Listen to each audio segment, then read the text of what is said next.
Elles n'ont pas voulu se faire compter cet événement. Les populations de Port-Boué et ses environs ont effectué le déplacement pour vivre avec le Premier ministre Ahmed Bakayoko l'inauguration des postes sources d'Anani et Benjerville, des infrastructures électriques qui vont sensiblement améliorer leurs conditions de vie.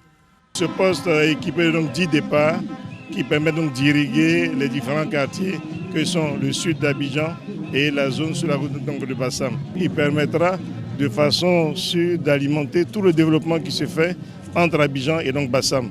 Avec la mise en service de ces ouvrages, la Côte d'Ivoire fait passer le nombre de ses postes sources à 65 contre 45 en 2011. Ceci pour répondre à la demande en électricité qui ne cesse de s'accroître. Lorsqu'on regarde le nombre d'abonnés à l'électricité, le nombre d'abonnés a doublé en 9 ans.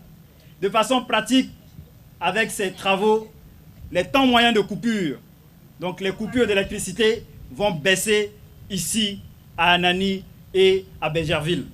Et quand je dis Benjerville, c'est toute la zone de Benjerville, Faya et les autres zones qui sont à côté.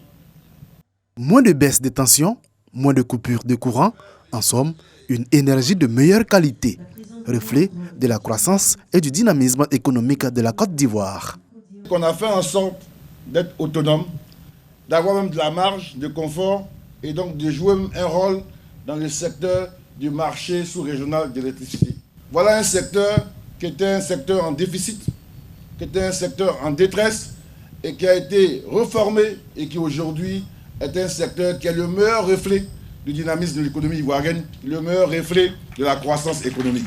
Le coût de ces investissements est estimé à 12,44 milliards de francs CFA, financés grâce à un appui de la Banque ouest-africaine de développement, BOAD. Plusieurs autres postes sources sont en construction sur toute l'étendue du territoire.